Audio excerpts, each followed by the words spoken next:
Welcome, my brothers and my sisters. We got much to discuss, all right?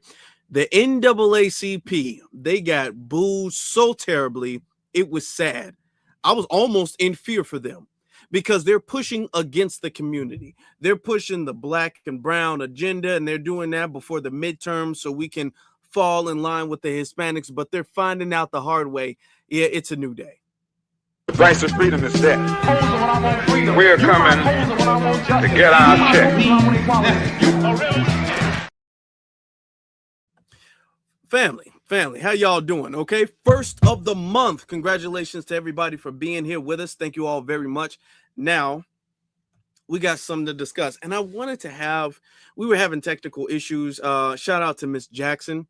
We were having technical issues, so she's gonna call in, and we're gonna hear firsthand on what she thinks and what she said about it. But I'm gonna get started because I know you guys are ready. I know y'all, and I know y'all ready. I know y'all not playing. So we're gonna get started. This was the event in question.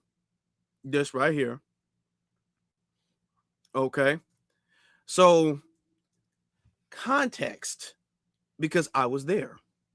I was listening to our brother Phil Scott. Shout out to him. Our sisters, Vicky Dillard and Demetri K. They were all doing their thing. They were marvelous and great, just like how they always are. I mean, that's to be expected, right? That's to be expected. I mean, because they just like that, right? Then I see this NAACP guy in the corner. He's in the corner. He's moving around. I'm like, okay, well, maybe he's like tech, or maybe he's a staff member or something of the sort, right? It could be. He's in there, and then this other lady. Now, this is my first time meeting. I don't know who this lady is. Apparently, she's in some type of position in Columbus, like some political position. So I'm seeing them. We're enjoying it.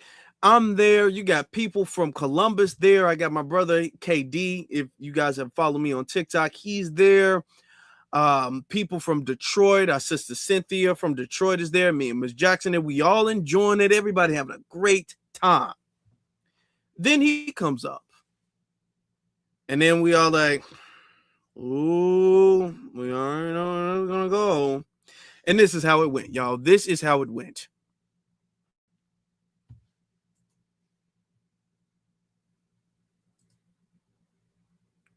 Numbers, what we can have is that solidarity, because our cause are our cause. So we all know that we want to be able to eat. We should all be able to eat, to flourish, to be able to be happy in this city. And so whatever that looks like to you is what needs to be communicated to the powers that be. Solidarity with whom? Could you describe who need to be in solidarity with? I'm confused. For me, that's black and brown people throughout the city. Well, I'm not sure what the issue is there. If it's a numbers game, we have the same problem. But where we, hey, y'all can almost see me there. This was, hold on, when the camera panned over and looking at the crowd, I was cracking up. That's our sister Cynthia right there. Didn't show Miss Jackson. I had my hood on. I was in disguise. I was undercover. Actually, the sun was beaming. I'm talking about it was beaming out there. And I forgot my sunglasses. I was disappointed. Okay. I was disappointed. So I had my hood on. People didn't recognize me until I took it off. It made everything super dramatic. I took it off. They like, oh, I was like, yeah. It's like taking off. I was like a superhero, unmasking myself. Well, let me not pat myself on the back. But I thought it was hilarious because I already knew they was going to tear him up. I said, ooh, you came to the super wrong place for that. Not only is the people on the stage going to beat you up about it or check you. They ain't really beat them up, but, they checked them respectfully, but they checked them. But the crowd, man, the crowd was like, FBA. FBA. I'm talking about people stood up out their seats. Boo, I didn't come to see you, yelling, screaming, and all that. It took Demetri K, Vicky Dillard, and Phil Scott. All three of them had to calm the crowd down. They like, hey, okay, all right. They were like, no. I'm man, furious. And I understood it. And that's exactly how we should have responded. That's how we should have. We needed to be abundantly clear that this is not something that is not going over that well. This is something that is absolutely intolerable in the community. It will no longer be tolerated. This is something we're not going for. This is not something that is like, oh, well, some people like it, some people don't. No, make it loud and clear. Like, oh, we gonna have to go back to the drawing board with that black and brown stuff. That's not the community. You see the way they was eating this man up? They wasn't going for that. They're doing this and they're pushing this out because they know they want us to get in line with the Hispanic agenda against ICE. And the DNC and the Democrat Party, because they work hand in hand, they have been trying to push that. At first, they were trying to fearmonger, being all like, oh, you guys know they're coming for you next. After they go for the Hispanics, who's going to stop them from getting us? I'm like, okay. Are the Hispanics protecting us? Like, what do you mean? Who's going to stop them? The Hispanics weren't stopping anything, any type of suffering. They weren't preventing any type of suffering of Black Americans. They're going to get you. They're going to get you. The problem with that is that eventually they have to, and they weren't. They did not target Black Americans. Okay, so that lie has to stop. Now they need the NAACP to be all like, we all got to come together, and we all got to fight, and we all got to stand up. Black and brown. Oh, no. Didn't work out. And they're trying to throw everything at the wall to see what sticks right before the midterms because they desperately need our engagement. They desperately need our support. They desperately need us to vote. It's not working, okay? We're not going nowhere until y'all meet demands, okay? We got a checklist and y'all ain't checking the boxes. That's y'all problem, okay? I need these boxes checked. Y'all don't come with your own checklist and then check off the boxes. Y'all check off the boxes I tell you to check off. After you check off the boxes I tell you to check off, then I'll consider it. I might have enough energy to get off this couch and do something. But y'all not going to sit up there and convince me that their boxes really benefit me. Y'all not going to do that. Now, they did allow for public speaking, okay? They only allowed a few people to speak, and I was able to, because, I'm there, so I was able to get Miss Jackson's thing, and then I have my brother, and we had some people recording me, so I was able to get me and Miss Jackson's thing, all right? And Miss Jackson is in the room, so everybody, let's give her a round of applause to Miss Jackson. She's in the chat room. Technical issues prevented me from bringing her up here, because they hating. The NAACP sent a signal to her phone and it blocked everything. So they hating. So it is what it is. But this is what she had to say about it. Are y'all ready? Here we go. And I'm affiliated with an organization called Chicago Flip Spread. Okay? Now, the reaction, unlike these people want to make it, the reaction was not to you as an individual. The initial reaction was to what you represent, the NAACP. Exactly. Okay? Now, for everything that you saying you knew about or whatever, and you just coming into it, I guess. But the NAACP been around a long time. The NAACP has not been standing for Black people for a very long time. Preach it. I agree. Don't interrupt me. Don't interrupt me. Don't do that. Don't do it. Part of agreeing is being quiet. I was trying to help him. I don't do no. And he had that attitude the whole time. Every time. Now, Miss Jackson wasn't coming after him. She said it. No, that's not for you. That's for what you represent. And of course, he's going to say that.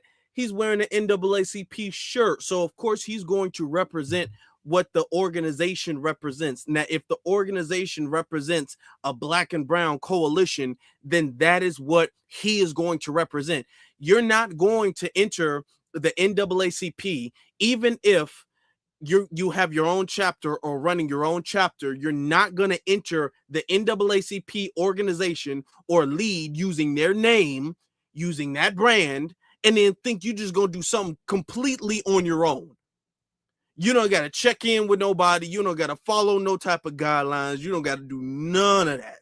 That is not how that is going to work. No, you're going to adhere to at least some type of standard, some type of agenda, or you're not gonna be able to use the NAACP, which is why you see, for the very most part, most of the chapters operate the same. They're just in different places. Okay, you can't get up there and completely denounce with it. No, that's not how that works. And he proves that that's not how that works. And as we were saying, hey, you know, we wrong with the black and brown thing. He kept coming up. Yeah, I understand. I agree, but he doesn't. And he didn't agree. He actually very much so did not agree. And we're going to show you that. I mean, I'm talking about he was being hard-headed, super hard-headed. We're going to continue with the video. Here we go. Okay? Now, as I was saying, the reaction was to the organization, not to you per se. It became about you when you bought in the black and brown. Nobody here wants to hear that. If you know anything about Chicago Flips Red, it originated because in Chicago, with the high infiltration of brown, illegal immigration that was done to us by the Democratic Party, they helped us with nothing. Nothing. The Democratic Party helped us with nothing. We came down there, me and Zoe Lee, starting this organization because the Democratic Party did nothing about black people's property being stolen. Nothing. So we said we need help from the federal level, which at that time was Donald Trump, the candidate. That's what that's about. It's not about leaving one plantation and going to another, because when our people left the plantation, they didn't go to another. Come on. So as it pertains to this thing with black and brown, we ain't trying to hear it. Brown got way more money than they should have. Brown has ran this country, just like Chicago, into an economic downfall. That's being funneled financially on the backs of us. If you didn't know, Chicago, South Side and West Side property tax homeowners went up to as high as 133% because of the financing of the Browns. So we're looking at what black people are going to do. For black people, we don't want to hear nothing about the brown, because the brown don't care nothing about us. There is no brown out here today. So for you to come here and address brown, it doesn't even make any sense, because they're not here today. Black came to listen to who we love, because they represent us. African Diaspora Channel, Vicky Dillard, Demetri K, they represent us. They covered Chicago when the mainstream media would not do it. They brought us into interviews when the mainstream media would not do it. They came with complete coverage of these issues and to determine where they were coming from or how we were actually being attacked when the mainstream media did not. That's right. That's right. So to redo the whole conversation, you need to understand where you are, sis. When the question was proposed to you about the community and the fact that you could not respond to that immediately, that's problematic. You got to know how to help us. We understand how white folks gonna fund you. In order. Let me add some context to that. Because I don't have the clip of the lady. There was another lady there. She was there, and somebody from Columbus, they were like, hey, I've been trying to reach out to you about issues in the city and all of that. Or I think she's running for some type of political seat, or trying to, I guess, keep her seat or something to that degree. And then someone's like, hey, I've been trying to email you about issues going on. So what do you think are the main issues? What is your stance on the main issues? Something of that sort, right? And then she sat there and she was all like, what issues do you want to talk about? Like, what issues? because the question was, what are the main issues that are affecting Black people in Columbus that you're going to solve? And then she was like, well, I mean, like, what issues are specifically? And then the one was like, I'm asking you. And she didn't even know or how to address the issues. So this is what Ms. Jackson's talking about, because if you're running to keep a seat, you're running to gain a seat, and you want the Black constituents to vote for you, yet you don't even know the issues that predominantly affect the Black constituents in that area. So that's what she's referring to. That's what she's talking about.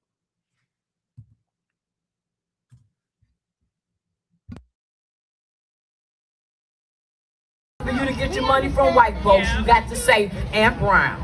But we're not interested in that. We're waiting for you all to be able to stand strong enough to the white supremacy to say, money is for us. And you ought to have enough pride within yourself that you don't have to hang on brown too, but you ought to be able to stand for yourself. That's the expectation. Nothing more and nothing less. Nothing more and nothing less. FBA, B1, regardless whether it's Republican, Democrat, it's about us. And the fact that you can't see that, that's problematic. But like Brother Phil say, you got all the 1 year to check in.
Oh, there's no sound. Is there sound now?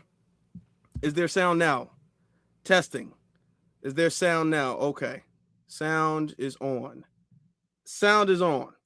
Good. Okay, we good.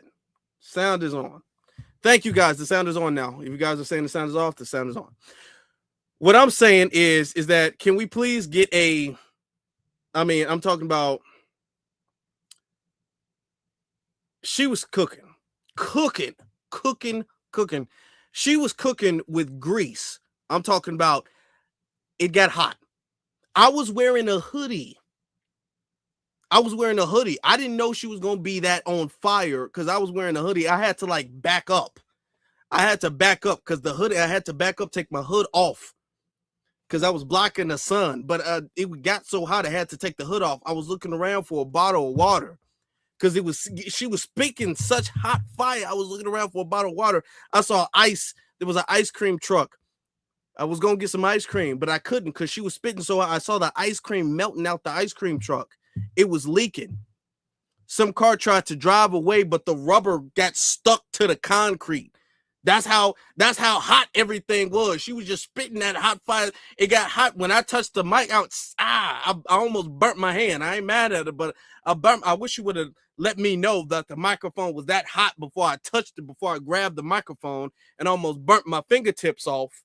You know, I'm talking about it was that hot. I was like, ooh, it set the room on fire. All right. I think that's probably a cause to global warming or something like that. It was probably some ice glacier in Antarctica that melted down when she was on the microphone. It probably was that deep.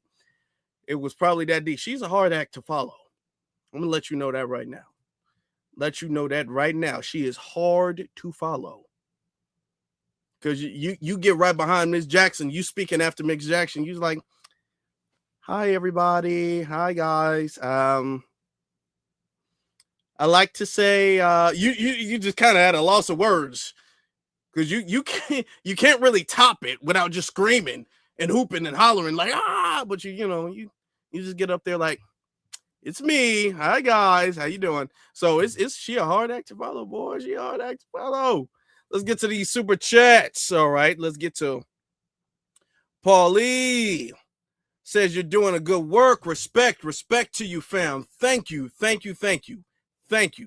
then we have STL Para says black and brown people of color, minorities, disenfranchised communities. FBI are done with all of those things. They're done with all of it. Okay, all of it. Now he actually did come back to talk to us later on about it. I'm talking about he was on that because he's not going to get off. Not as long as he's with the NAACP, he's not. If he ever gets off that black and brown thing, if he ever gets off of that, he's gonna have to leave the NAACP because of that. He's gonna have to leave the NAACP. Let me get to what I had to say. All right. Yeah, I want to shout out my brother. Now, do y'all see? Hold on. Did y'all see? I had to take my hoodie off. Y'all see the hoodie was off. Y'all see the hoodie was off. I had to take the hoodie off. Thanks, Ms. Jackson. I had to take my hoodie off. It was hot. First off, I want to thank everybody for coming here. I want to shout out my brother Phil. I've been watching before he was in Suits and all that. I was watching him before he all this fancy stuff. And our great sister Vicky Dillard and Demetri K. Shout out to them. Good round of applause. Yeah. Now, what I want to say to you is that it's not personal. But you have to understand the frustration because people bought tickets and traveled out here and they want to see empowerment. They didn't come here to hear a debate between liberal Democrat talking points and things like that. Now the issue when it comes to coalitions and things that are marketed to black people is that it is always told to black people that we need to get behind some other group of people and get behind their interests. Like how when Joe Biden won the election, and then he said that black people need to start falling in line with Hispanics. And this is what happens when we talk about black and brown or black and minority or people of color, is that foundational black Americans are always forced to the back of the line and for the interest of all these other non-black groups of people. All right, and now nobody else is patient enough to even hear that. That's why you had such a reaction, such a strong reaction to that, because we're so fed up with that. And the problem, not with you, I don't know you personally, but the problem with the NAACP is that they do not care about that. Okay? And when it comes to black and brown, they don't even represent the black foundational black American interest equally as they do the brown interest. All right? They will sit up there and have a whole government shutdown. I'm gonna wrap up. They'll have a whole government shutdown over ICE and illegal immigrants, but yet they don't say they will veto reparations like they did in San Francisco. All right, so we're not going to play that game of black and brown because we already know the gig. We already know that finesse, and nobody's going through that anymore.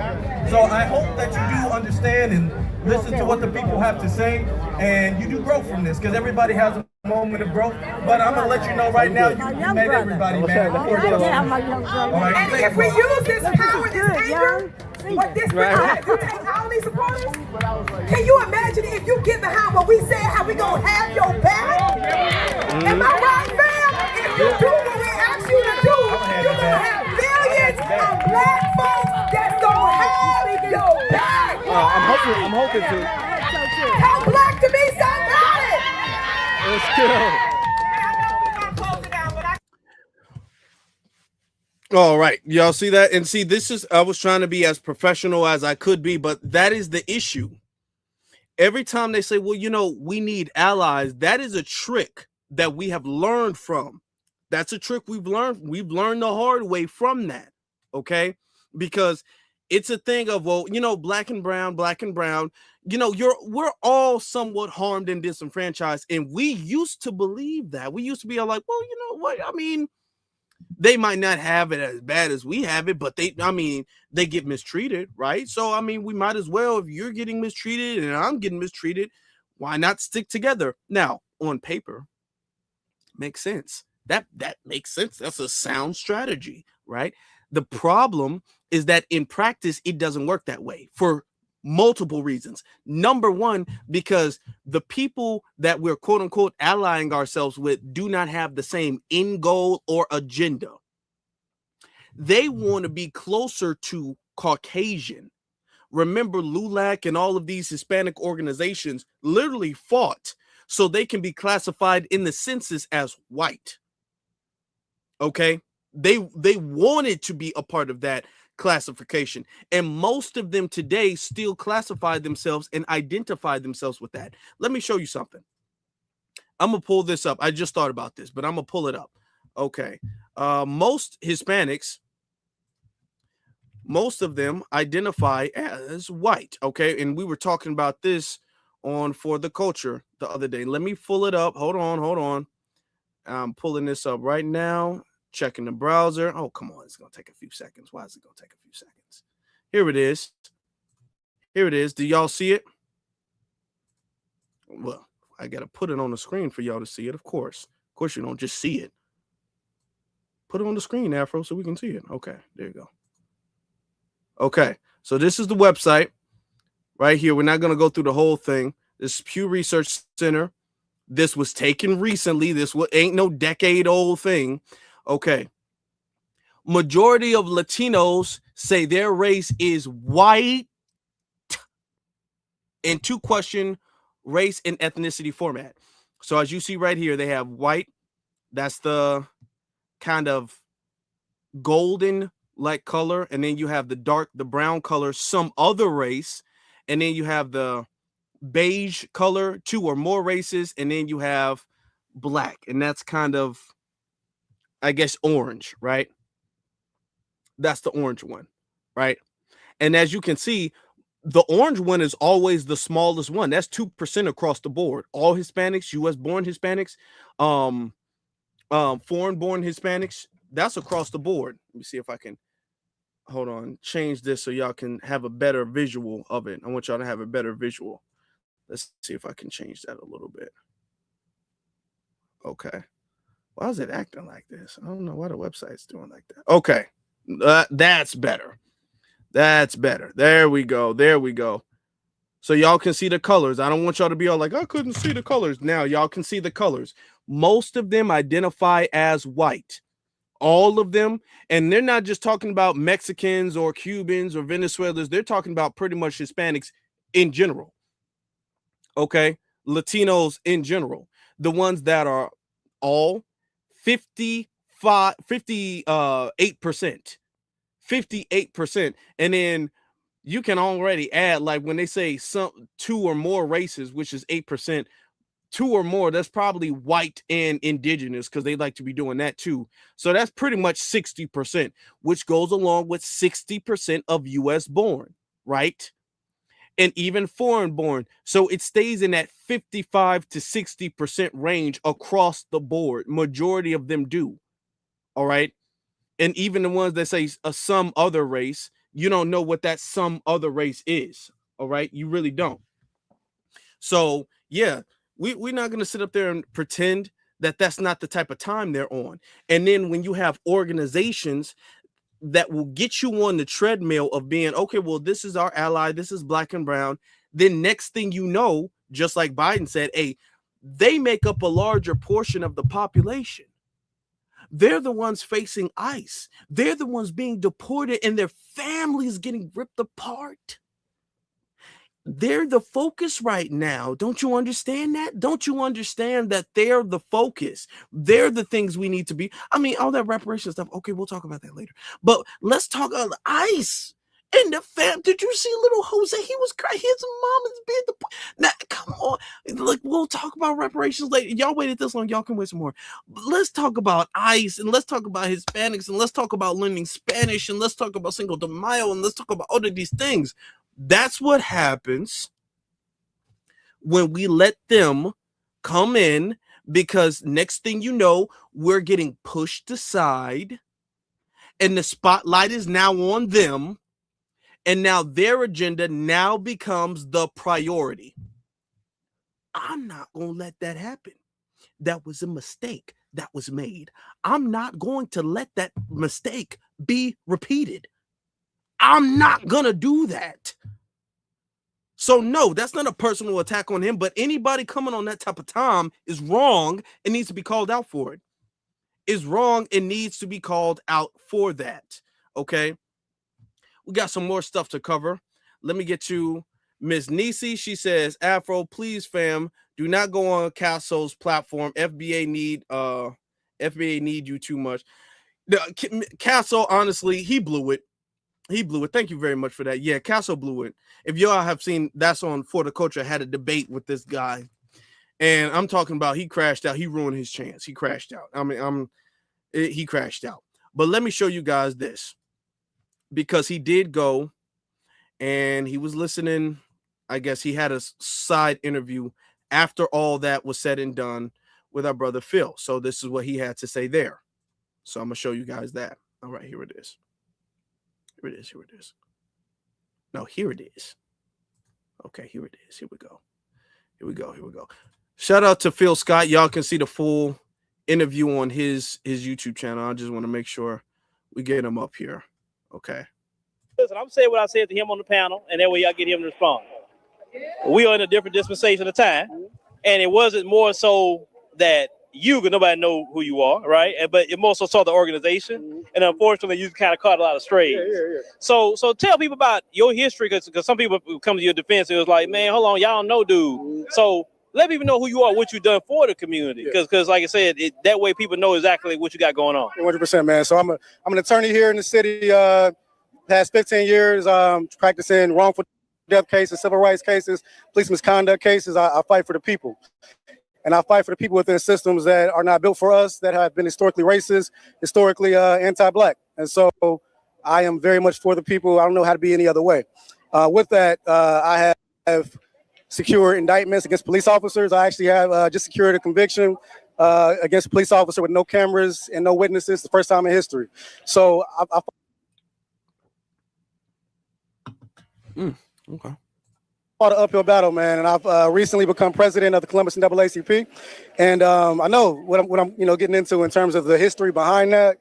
What I look forward to is that in Columbus, I have a sense of the pulse of the city and how we can move forward with a agenda that is pro-Black, that's supported by other people, but that is pro-Black, Black-centered, Black-led, all about Black people, and do it in a way that builds our own power. And we need within this system, right? The system is never going to work for us. It's not built for us. We're seeing that now more than ever. But we have an opportunity to build our own system of Blackness. And that's what I see the NAACP being here in Columbus, is that chance to have, committees focused on, Black economic development, and to do so in a way that both explores policy as well as how to make the system work for us in these ways, because we have that inside knowledge and the outside pressure. And so I'm trying to bring a unique, I say revolutionary approach to it. And that's who I am, what I'm about. And folks in the city know I'm about that. And around the state, so I get, like I said, I on stage I was saying, I understand what everybody's saying. I'm not saying that. I was just hoping that, they could see beyond the word to get what I was saying, as opposed to thinking that it was a fight against me, as opposed to me, being on the same team. Right. So you say it on the stage. I want to make sure he said on the stage that he wants to change the NAACP, at least this chapter, from within. So can you give me at least 2 or 3 things you say, I'm going to do this to change from within? Yeah. So number one, changing the culture of the state. Now, hold on. Let me ask the chat room a question. Do you think he is actually there to change the NAACP from within? And if you think he is, what do you think his changes will be? I want the chat room to think about that. I want y'all to answer that in the chat as we continue to listen to his quote unquote changes.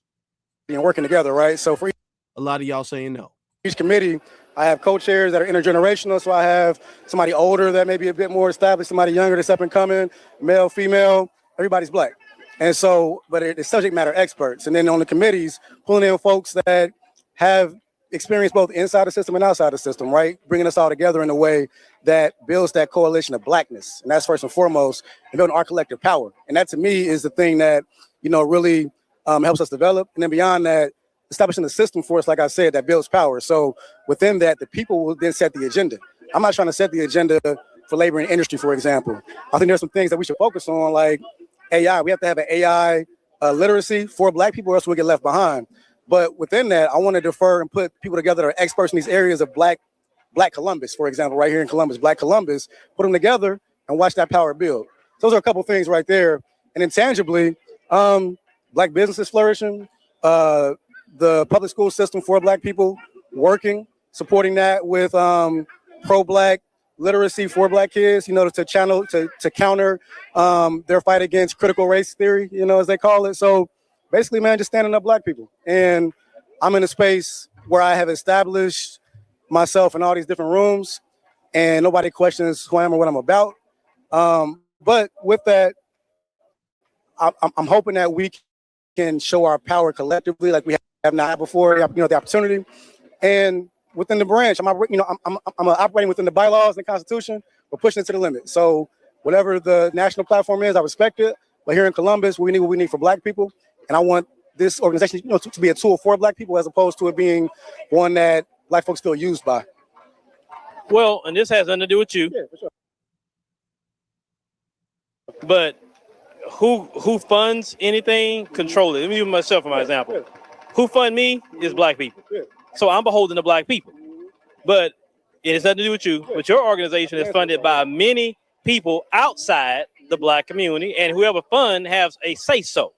So how do you are going to implement certain changes when the funding of your overall organization may be standing against you at times? Yeah, no, and that's a real question, and that's real, and I like real questions. And so I've had a Black law firm in the city for 15 years fighting the system, still able to eat because I'm beholden to the people, not to anybody paying me that money. And I get paid when I win a case, and I win for Black people. Everybody wins.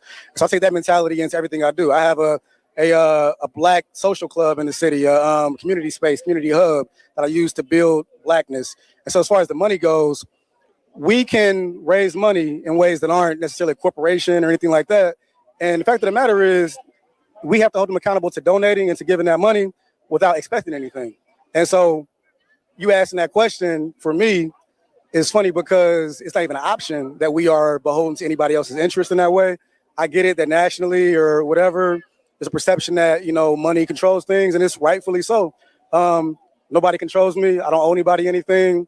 I've moved in this way, beholden to the people, and that's how I'm going to operate my entire life. And so we're going to figure it out. And if we got to operate in a way where we don't have as much money as another branch because we aren't taking somebody's money to expect something, that's what it is. I mean, people develop power within ourselves. I don't care about a donor. I care about having 50 people as opposed to, $50,000. Like we'll find the power within what we're doing together as opposed to the money. Here's what I have an issue with. If this is what he's on for real, if he's still on that for real, he wouldn't even need to use the name NAACP. He could, if this is the type of energy he's on, if this is his mentality, and he's honestly going to go forward moving exactly like how he said he is, not taking any outsider money, or even if he does take any outsider donations, they're not going to be able to dictate how they move or what he does. If that's the case, he could have started his own organization. The reason you're starting the NAACP or joining the NAACP is because they already have a system that you can enter. All right. You're not going to get in and then completely change something and take it over by one chapter. That's not going to happen. It would just make more sense to start whatever organization or funding, that grassroots thing that you claim you're doing. Just do that. Because once you join the organization, you're not going to be able to use the NAACP name and go completely adjacent to what the overall organization is about. And if the overall, this is what Phil is talking about, maybe not his chapter, but if the overall organization takes large donations from outside the community for their own agenda, then the overall organization is going to send signals and messages to their other chapters, and they're going to be like, this is how we moving now. This is how we moving now. Okay, we were moving like that before, but, check bounce, so that's not how we moving no more. This is how we moving now. And every single chapter has to adhere to that, because the overall organization, I'm going to say it one last time, is getting paid. And whoever pays has a say. You want that name to be big. You joined for a reason because you feel like the name recognition is going to help in that case. You don't just get to use the NAACP and then not follow the rest. Okay, you don't. That's not how that works. That's not how that works. And that's just me giving him the benefit of the doubt and saying that he was telling the truth before. Even if he was, it wouldn't work. You know.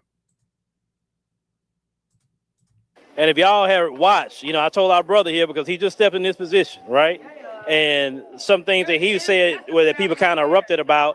At one point in time, I thought the same way like you. I said the exact same words you said. Until later, I realized that just wasn't going to work. And so we had different stages, and that's okay. So that's why I had said to you, I said, give you 12 months because it takes time. You can't do it. You said, I can do it in 2. No. Give you at least a year to try to implement your policies. And then we could revisit. And then, because my thing is, I always want to give black people a fair chance, right? Not just just because we disagree on something, just throw you away. No, give you a chance. And then, so that's why I'm telling everybody, give the brother a chance in Columbus. But like I said, after a year, then do an audit, and then we say, okay, all right, brother, now we gave you a chance. And I think that we all have different tactics, different strategies. But if we have the same end game in mind, we're gonna figure out how we get there. And I think every city throughout the country is gonna have a different approach. Can I ask y'all a question? And I understand Phil being professional. I get it. I understand him being gracious. I get it. And there's room for it because there's a lot of us that have changed. There's a lot of us who voted Democrat before and don't do that no more. There's a lot of us who believed in, a coalition before and don't do that no more. There's former Pan-Africanists and all that stuff that we don't do that no more. So I understand that. And there's always room for that. I want to ask y'all a question. Based off of what y'all hearing him say now and heard him say before, do you all believe that in a year's time he's going to be on code? Yes or no? Yes or no?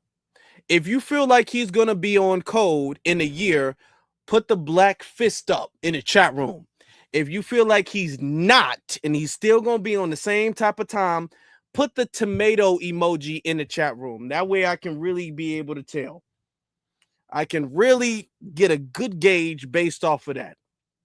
Do you feel like a year will be enough? Do you feel like he's going to transform? We will see. We will see. But based off of what the chat room is saying, it's not looking good for you. It's really not. Approach based on the history in the city, the dynamics and everything. And so when I was speaking to the Columbus dynamic. It doesn't change anything. It's still a very pro-black agenda. But if I knew that that folks didn't know me in that way, I would just kept it black because that's really what it is. But I want brown people to support us. And if they don't, they don't. It'll still be what it is. But I think that, they'll understand that, if we can all rise together, their issues will be supported, in time in their different way. But our black agenda is our black agenda. It'll be that, regardless of who supports us. I think in Columbus, there's opportunity for allies that do align with our vision to support us without co-opting the vision, but supporting what we're doing in our black-led agenda. Let me tell you what I said on my platform. I'm not against allies, but I don't support collective groups. In other words, you can be of any community as an individual, and you ride with us, we ride with you. But I don't do wholesale collective support. And let me tell you why. Because if you look at the exit polls of every presidential election, whatever, you can see how people's political ideology align. And a lot of their ideology do not align with me and you. So that's why when people reacted that way, is you dealing with more of a crowd that do a lot of exit poll reading. They study a lot. So certain things they know political agendas is boom. So like I said, it's not about you personally, and I'm gonna keep telling you that. It's just about what's the current mission. Yeah, and I get that. Yeah, and I just want people to know that, even for me, it's the same mission. It's just I'm trying to speak more positively to the brown people that do align with us, knowing that a lot of them don't. Just trying to man, just say, hey, look, like you said, what you said, that we can support y'all, can support us, but not a collective thing. This is NAACP and it's for black people. Now, I want to pause this because this is him somewhat backtracking on what he was saying before, because that's not what he was saying before. What he was saying before is he wants to build a coalition, and he wants to have a coalition for the sake of numbers. Now he's saying, well, he's not really interested in really creating a coalition. He's just going to do his thing. And if they get on board, they get on board. That's not what he was saying before, which is why the crowd booed him the way they did. Now, because he's, his back is against the wall, he's all like, oh no, it's super, super, super black. It's super black. It's power to the people. But I mean, I'm not going to turn anybody away. That's not what you were saying. It's not about turning people away. It's about slowing down so other people can get on board. It's about diluting and watering down the blackness so other people can get on board, which is what he was talking about at first.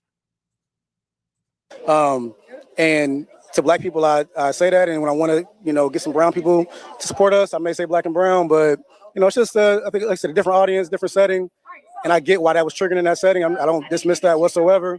I just don't want it to change my message. My message is the same, and that's all, man. It's just I get it. Like, we are rightfully triggered by certain things, but we think the same thing. Like, that's all. Well, before I wrap up, I want you to do me a favor. Yes, sir.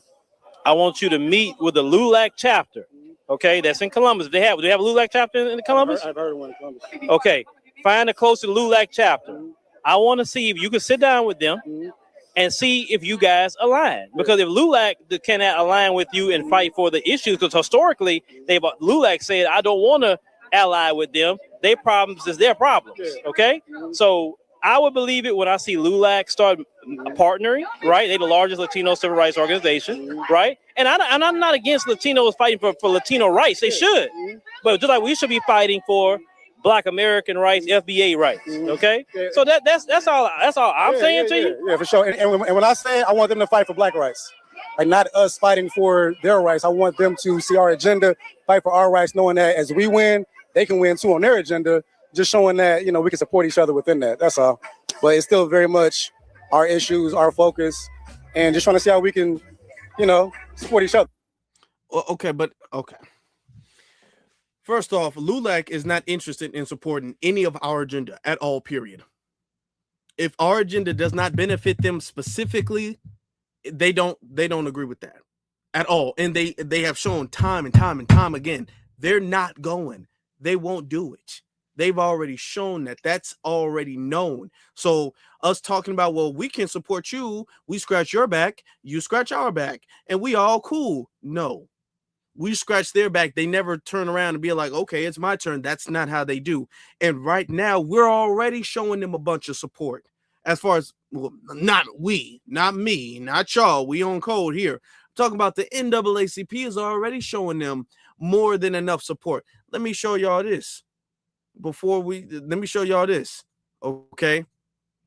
This is what the NAACP is already on. Okay. This is the website, the official website of the NAACP, which is why I'm saying you cannot go to the NAACP, because this is their official website. So this lets you know their mission statement. This lets you know their stances on certain issues, cultural and political issues.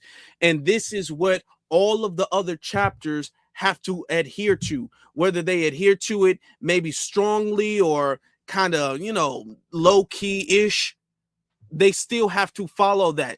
You can't say, well, I know the overall NAACP chapter supports that, but my chapter is not going to do that. That's not how that works. Because if that's the case, they're going to just strip you of being a member of the NAACP. They don't let just any and everybody become a member of the NAACP. They're talking about NAACP. Know your rights. Okay. This is our NAACP talking about ICE.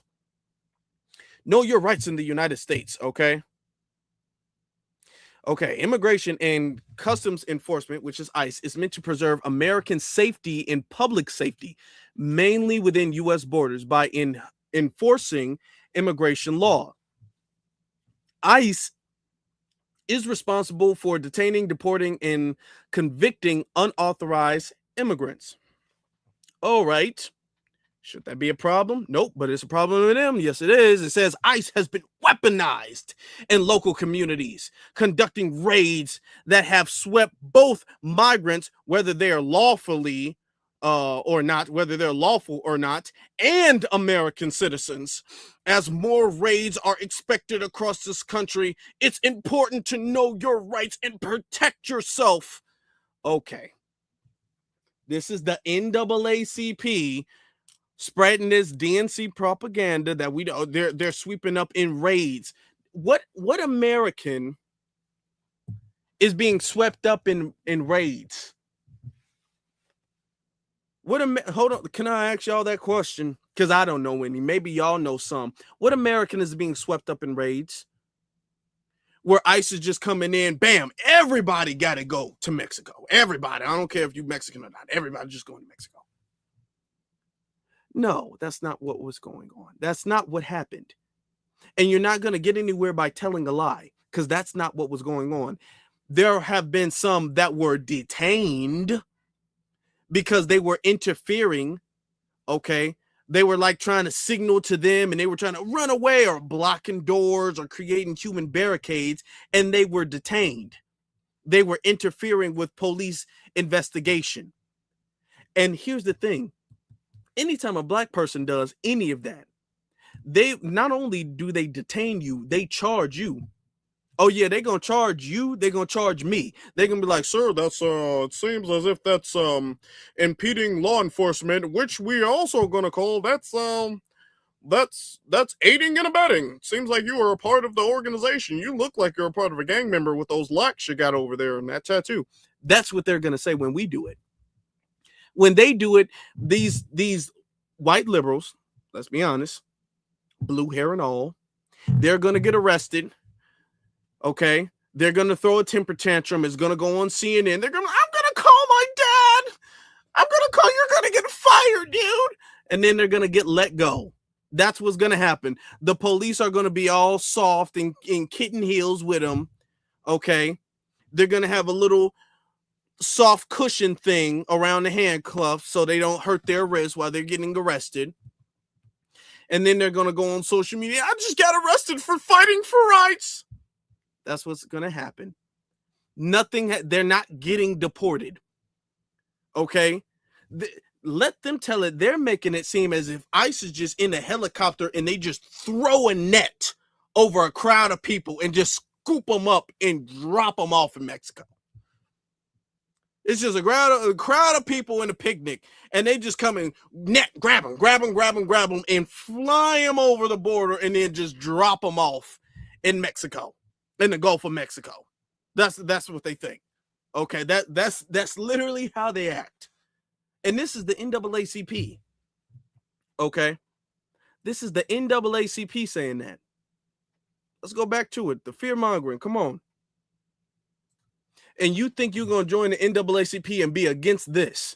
Now, the NAACP is not going to call out all the Hispanic anti-black racism that comes from these immigrants. That's not what the NAACP is going to do, but they're going to make sure they're protected. Okay? That's what they're going to do. Okay? If you're stopped by ICE, here's a couple of points, okay? They said remain calm. If you're arrested, you have a right to speak to a lawyer. Don't sign anything without an attorney, okay? All of this stuff. So they're giving people warnings and things like that. This is what the NAACP is doing. Okay? Making sure that Hispanics are protected. They're protected from ICE so they don't get deported. I'm just saying it must be nice. I'm just saying it must be nice. Okay, because that's not what we get. That's not what we get at all. Okay? So, we got folks over there literally canceling reparations and stuff like that. Oh, wait a second. Y'all remember this? Since we own it, while the NAACP is going out of their way to protect ICE. Remember when the NAACP did this and we reported that? Remember that? NAACP rejects reparations proposals to give $5 million paying California. Okay. Remember when the NAACP did that? Huh? San Francisco, I bought that up because I don't forget nothing. I bought it up. I don't forget anything. when they was talking about black people really want school vouchers and grant programs and things like that. Why don't you give us the money? Okay. It says the proposed reparations package suggests a one-time lump sum payment of $5 million to eligible black San Franciscans who are descendant of slavery. I think we should tighten that term up, because you'll have some Caribbeans being like, I'm a descendant of slaves too. So let's tighten that up a little bit. But anyway, descendants of slavery earned an unlikely opponent this week. The San Francisco chapter of the NAACP rejected the proposal measure, arguing reparations should be dispersed via not direct cash payments. This is what the NAACP is talking about. This is what they're doing. All right. If y'all want cash payments, can I get the cash emoji in the chat room? Now, while the NAACP is going above and beyond to protect people who the NAACP was not designed to protect Hispanics. It was not created with the interests of Hispanics. Okay. And they don't brand themselves as a Hispanic run organization. They operate that way. Okay. That's because a whole bunch of people in the NAACP are tethers anyway, but that's a whole nother thing. Okay. And they work for the Democratic Party anyway. So they canceling reparations for us, but they telling Hispanics how to dodge law enforcement and what to do and protecting them. That's what they own. That's what they doing. And it is what it is. So when we see that, we already know what type of time it is. We already know what we can do, what we can't do, what we should do, what we shouldn't do. But you know what? Let me get to these super chats. Hold on. Let me get to it because we got a few more. Shout out to Bay says, I was a registered nurse in the military and lived in Texas. I know for a fact that Latinos identify as YT. That's true. I've seen their medical records. Most are darker than me. Wow. Yeah. They'll be dark. We're not just talking about the white passing Latinos. We're talking about Latinos in general. The ones that you would look at me like, are you sure you're not like at least half black? They'd be like, no, I'm white. No, me no black. Okay. Thank you for that. Phil says, they just found Rick Chuck not guilty. Okay. Yeah, I was going to talk about that too. I was going to have to make a whole video about that. I was waiting for I was waiting on the verdict of that. The Asian who chased the 14-year-old down and shot him in the back over a water bottle didn't steal. There's some things I need to say about that too, but that's a whole nother video. I'm glad that you brought that up because I was waiting on the verdict of that. Cynthia says, Afro Elite, I'm still going to give that black man a chance 1 year, like brother Phil Scott said. Look, I mean, people do change. I'm saying he can't change and still be in the NAACP. I hope he leaves that. And if he's really about it, start something brand new, fresh. Okay? Because you can't be in and then change their system. You need to create your own system. He needs to create his own system. So if he really about doing the good work for the people, he can branch out and do his own thing. Apparently people around that area know him like that anyway, so it shouldn't be that complicated. So I'm wishing him the best, honestly. FBA chosen by God. Thank you very much. I appreciate you, sister. Then we have Dakota Jenkins. He says, the civil rights generation's done. We've grown past symbolism. Our politics, economics, and social issues must be separate from other groups. Hashtag no friends. Okay. Hey, yeah, that's true. We don't got no friends. And that's not a diss to everybody in the civil rights generation. I'm just letting that be known. I'm letting that be known for myself. Okay. Because we got some riders. But I don't want y'all to feel attacked. April says, I hear word salad from this young man. I do too. I do too. I mean, that was not a good look. It really wasn't a good look. It really wasn't a good look at all. Dakota Jenkins, he says, this is shield babble. We have no friends. We don't have friends, and we need to acknowledge that. Stop pretending that we do. Okay. Yasser's son says they'd rather everyone fall than black rise. Then black rise. Yeah, they rather that. They rather that, and that's their choice. Look, we're not gonna let that happen. We are not gonna let that happen. I'm not gonna let that happen. Y'all are not gonna let that happen. The movement that we're in, we're not gonna let that happen. We can't let that happen on our watch. We know what the NAACP is on. We know what we're on. That's something completely different. That's something very different, y'all. It's a shame that the NAACP has failed from grace the way it has. But some people argue the NAACP was always on some janky stuff. And, you know, the NAACP definitely wasn't always straight. It's always had some issues. I will say that. But it's a shame that our historic organizations have against us like that. But it's better that we realize what it is now, who they are now, so we can start making our adjustments as a culture, then pretend that, sorry, hit the wrong button. Then pretend that they're not on that type of time. We have to realize that. Okay, hold on. Okay, hold on. And now you know what I want to do? I want to hear what you guys have to say about this, because I haven't done this, and this is the first of the month, so it's very important that we hear what the family thinks on the subject. Okay? So do y'all want to call in? Do you? And if y'all want to call in, put the telephone emoji in the chat room. Y'all put the telephone emoji in the chat room, and then so I can know that y'all want to call in. I need to know how many people are gonna be here while I set this thing up. Shout out to the next super chat we got from Racia Media. Says, I'm from the civil rights generation, baby boomers. What that person said in the super chat is true. Move on from that antiquated organization. Yeah, we got to. At this point, we got to wake up. Oh, okay. So we got a caller. All right, cool. We got somebody want to call in. Okay. Cowpoke Ranch says, love my brothers and sisters up north, but y'all gotta get these tap dancing tethers under control. Shucking and jiving, fly down there. Y'all be better, y'all. Okay, yeah, we got to get him under control, but let's be honest, we don't know. I don't know this man's lineage. He said that he is FBA. That's what he said. I don't know his lineage, but yeah, off code is everywhere. It's not just up north. That's just not an up north thing. Let's be honest.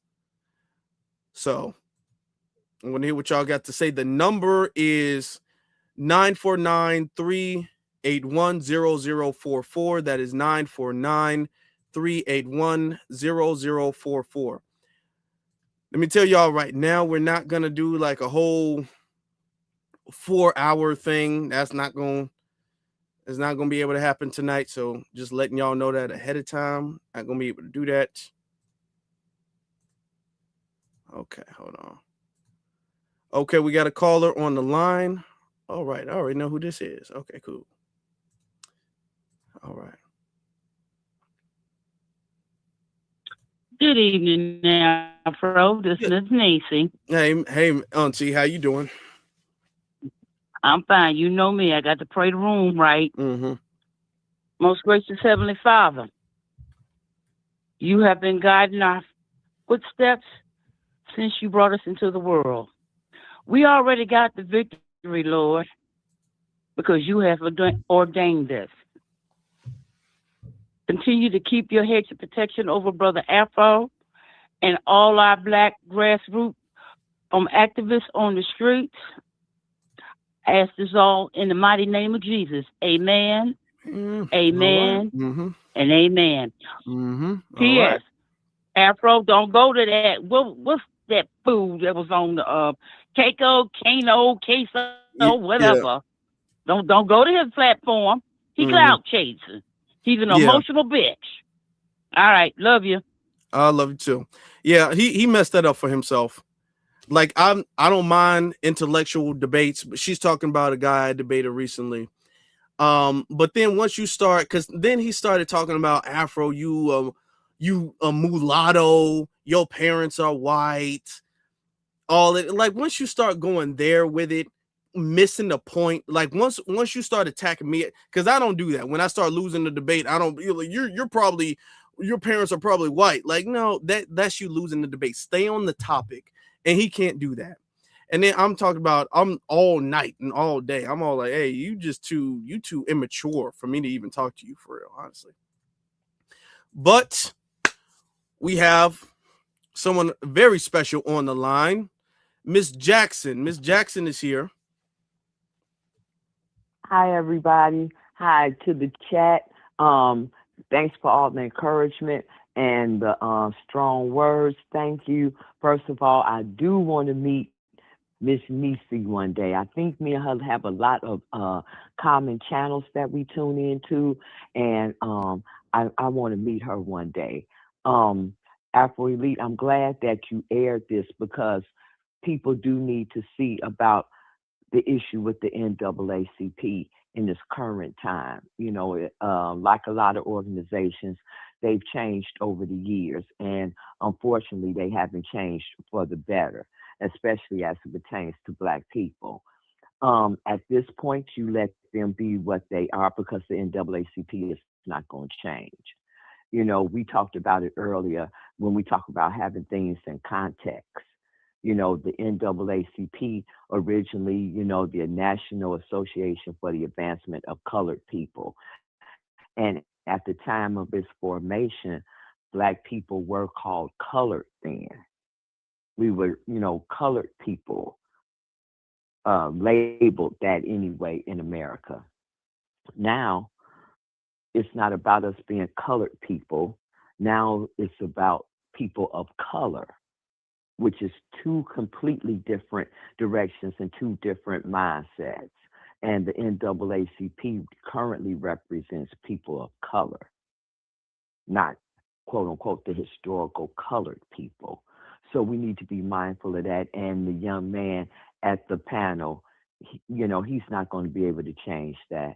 You know, if he wants to do something independently, I definitely encourage him to do that. You know, I would have liked you to talk on a little bit, you know, when we met him later in the walkway, when it was me, you, and Cynthia, and those other two guys that were local.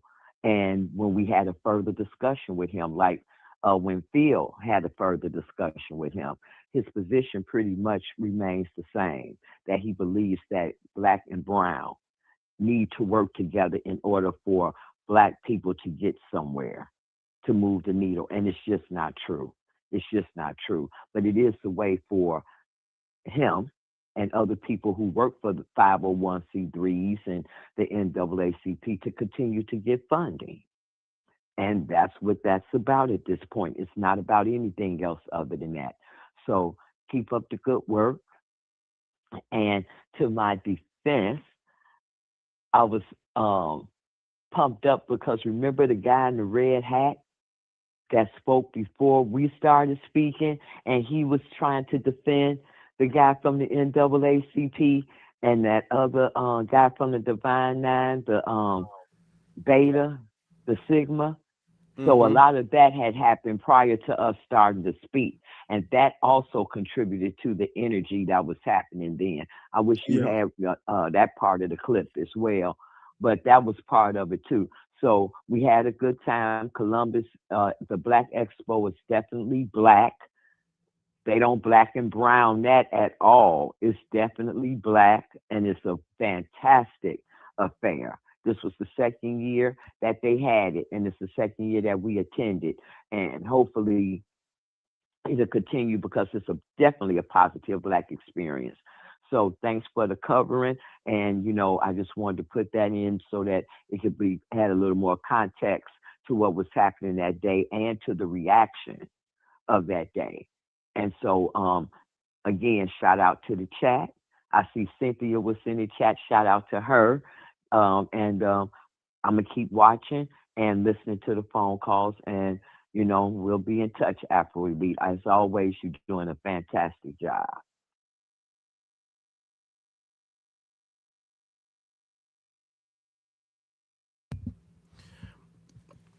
Well, salute to you, Miss Jackson. Thank you very much. I appreciate you. Yeah, there were some things. Yeah.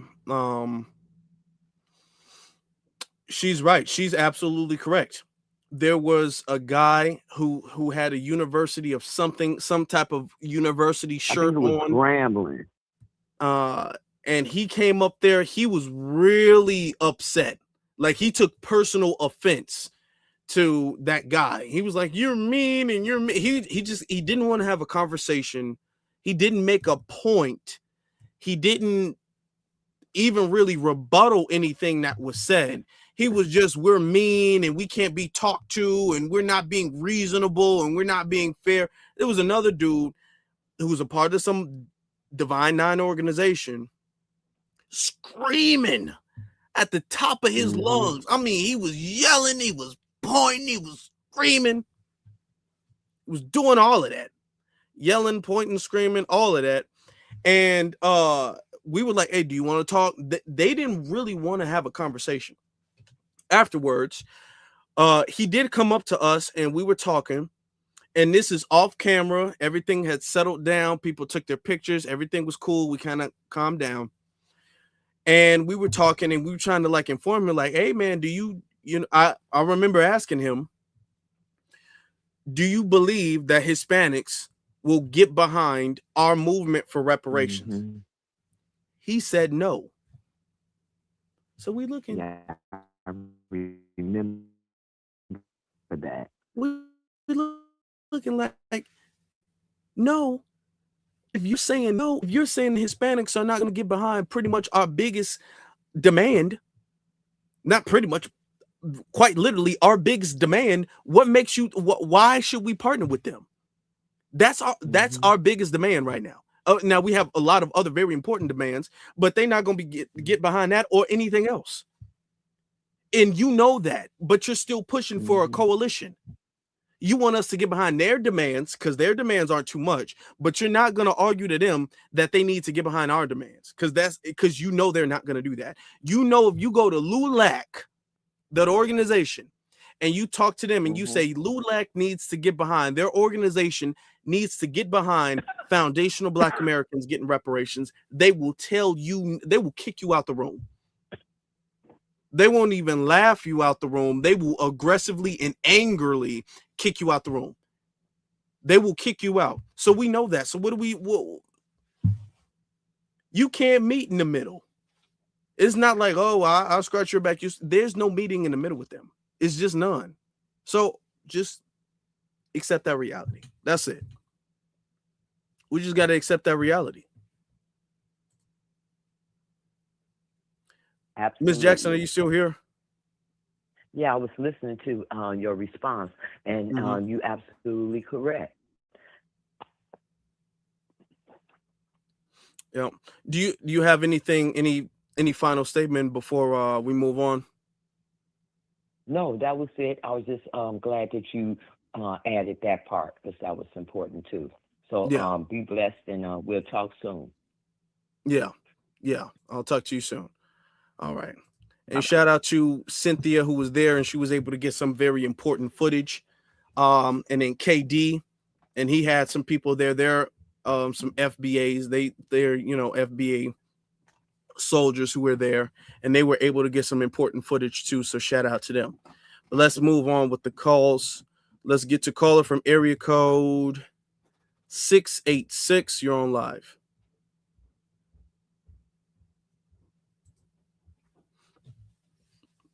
Six.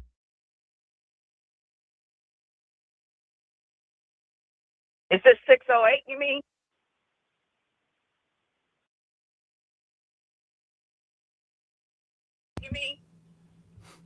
Yeah, Hello? yeah, 608. I said 686. Okay, 608. My fault. Hey, My bad. Afrolee, That was me. This is Earth the World calling.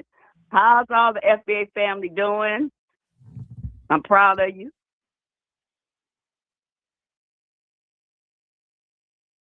Hello? Hello? Well, thank you. Thank you very much. I don't know what's going on with the audio. I need to see if I can turn that up. Yeah. I'm not sure why my audio is not hold on for a doing that second. well. Can you hear me? Yeah, I can hear you. I can hear you now. Okay, yeah. Yeah. Okay, yeah, go well, ahead. anyway, I wanted to speak on this because I agree with Miss Jackson. That guy, that NAACP guy, we cannot give him any grace whatsoever. I mean, I don't know why we keep giving these black and brown people that keep saying this. I mean, there is no correlation. At all. I don't know why. Well, I do understand why, because they get paid to push this. They get paid to push this fake coalition. You know what I mean? Mm-hmm. And another thing that I wanted to say was about how we are the ones that pushed reparations. You, Mr. Tariq Nasheed, not so much. Philip did a little. What is his name? It's another brother that went to Kamala Harris and Black Alpha Network. Her little. That's who you're talking about. What is his name? Afro. Yeah, Black Alpha. Mm-hmm. And so now everybody wants to get on the bandwagon. Joy Reid and all of these people.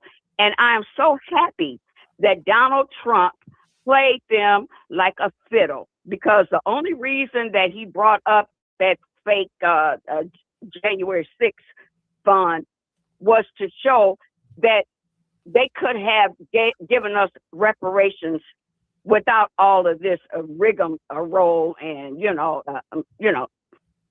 what I mean, a study. Mm-hmm. He made them look like fools. The same thing with that 14th Amendment.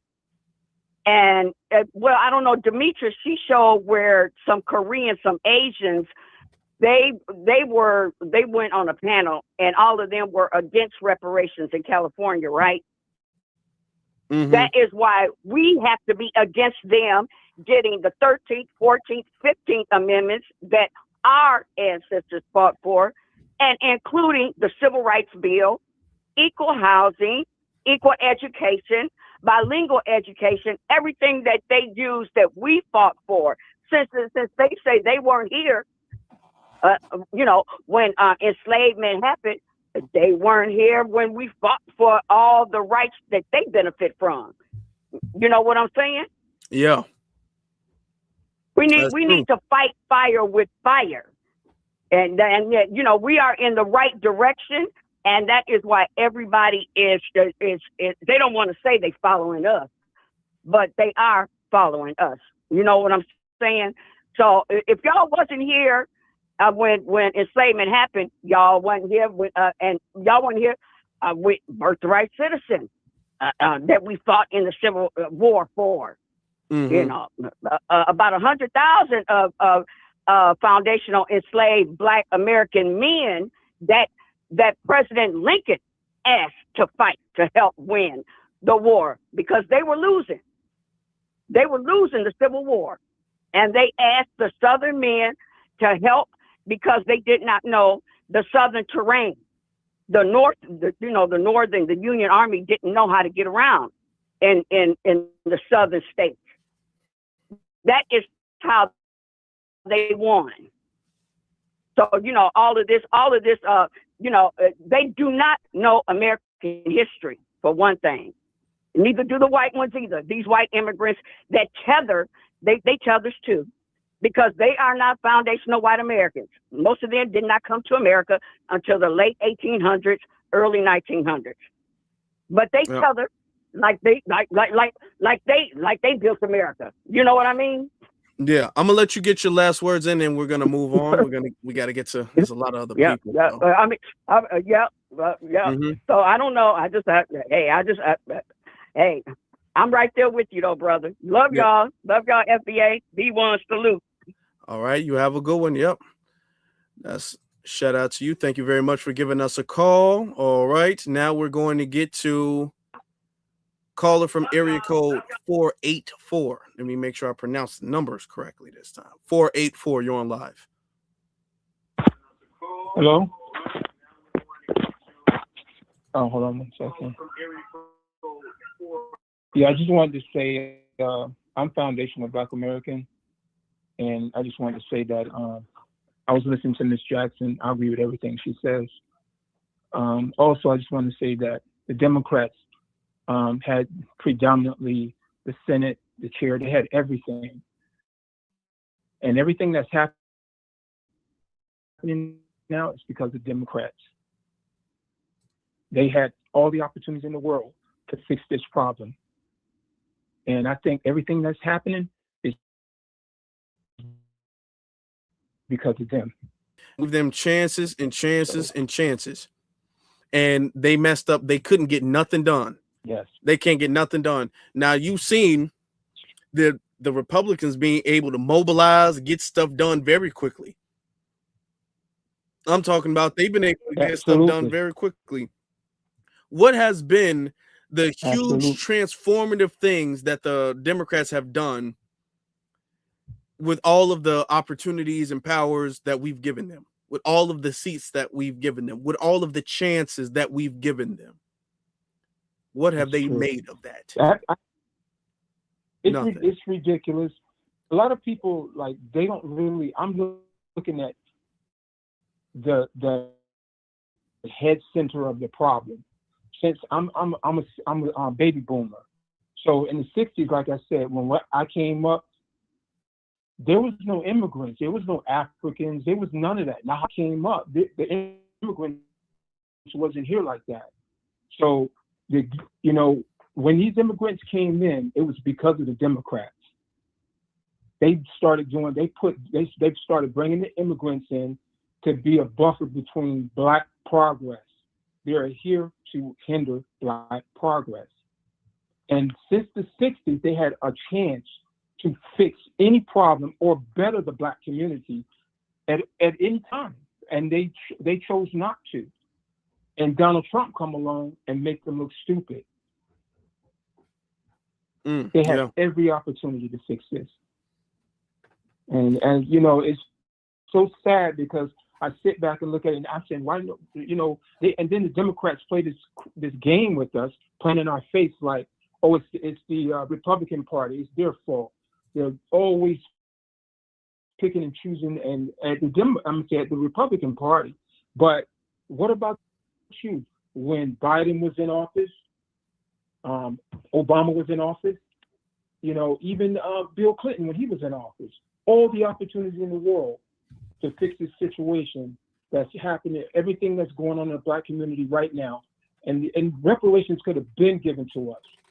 And I never believe in an inflation. Inflation is something that's man-made. It's man-made. And the reason why I say that, because they can print money at any time, at any I'm gonna let you land because we got a lot of callers. I'm gonna have to put the timer on everybody. I just wanted to say, I believe, brother, I'm here. I'm here for you. I think you have educated me a lot. And I just wanted to say, man, just keep doing what you're doing, man. You have our support. You have my support. Thank you. I appreciate you. Thank you for giving me this opportunity. Thank you. All right. Shout out to you. Please give us a call again. I don't know why now the timer want to come up. I'm pressing a button, but the timer didn't want to come up before. But now they do. Caller from area code. We're almost there. Caller from area code 815. You're on live. 815. You're on live. Hey, what's up, Afro? Can you hear me? Caller from area code 815. Is that better now? Can you hear me? Yep, it's you. Oh, okay.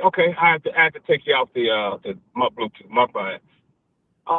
Salute to you. Salute to Sister Jackson for all the hard work you guys do. I'm really glad to hear that about the NAACP and how you guys went out there. I didn't know anything about that. But real quick, I had a opportunity just for a year. I paid a membership for just a year just to see what the NAACP was doing. And that was at the time I was getting into also the new black media information as well. And I did notice a huge difference. And it was really off code behavior that they were doing. And so I still get their emails though, so I'm still paying attention to what they're doing. But another slap in the face what they did is when they did that with came out talking about the college students not playing collegiate sports in the PWI colleges. So I didn't like that at all. That's just an attack on our young people. So I really didn't like that at all. Also, I think we need to be careful about when we're listening to these people starting to say that they're attorneys. So if whenever somebody says that I'm an attorney, then I want to hear, what have you done as an attorney? What cases have you won as an attorney? You know, he said that in the video that he won some cases. So one of the things I kind of look at now is, especially when we're talking about a civil rights attorney, then what kind of civil rights cases have you won? Because if you look up civil rights cases, when there's a civil rights case, if you can still hear me, right?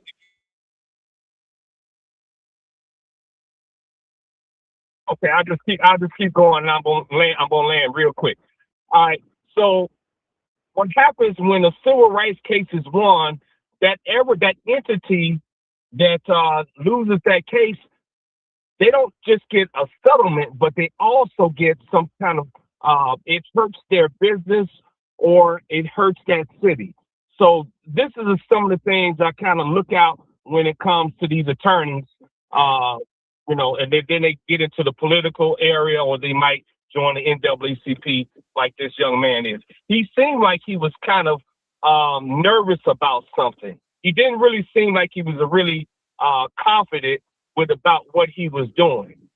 So I think that was kind of a red flag for me. I don't know about anybody else, but his actions was kind of a red flag with me because he didn't really seem like he was really positive about what he was doing.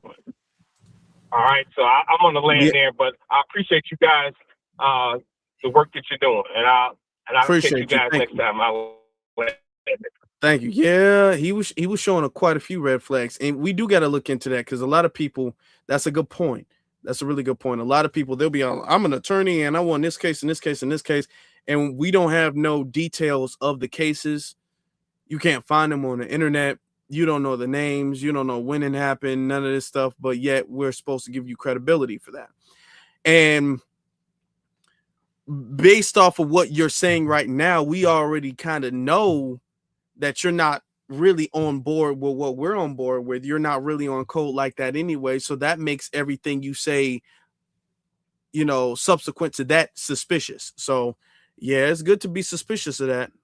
It is. Thank you for your call, brother. I appreciate it. All right. Now let's get to caller from area code 615. You're on live. Hi, can you hear me okay? Hello? I don't know why I can't hear. This is a weird thing going on. Maybe. Can you repeat yourself? I'm sorry. Must be some kind of delay. I'm sorry. I just said, how can you hear me okay? I don't know if it must be some kind of delay. This is Angelica Elena calling from Nashville, Tennessee. How are you? I'm good. How you doing? I'm good. It's I don't know. I'm gonna have to, check it out because it's something where like I can hear them murmur, but I can't make out what they're saying until like a few seconds after I accept the call. So it's a weird thing going on. But thank you for calling. I'm glad you called. Thank you. Talk to us. Talk to us. Okay, so I just wanted to say, that young man, he wasn't that young. And so I understand Phil Scotty, like, well, we'll give him a chance, we'll give him a year. He's not a child. The thing about it is he is not a child. He's a young man, but he wasn't that young. And so I'm like, you can read the room. All of us who were on that, we can read the room at this point. We've been targeted by these people, these so-called brown people, these Hispanics. We've been targeted all over the country by them. We've been harmed by them. Anytime we demand our righteous claim to reparations and what we should get, you hear them all the time on their podcasts, on their different spaces, talking about that we shouldn't get anything. And they're against us. And so, yeah, he's not a child. Like he thinks the way that he thinks.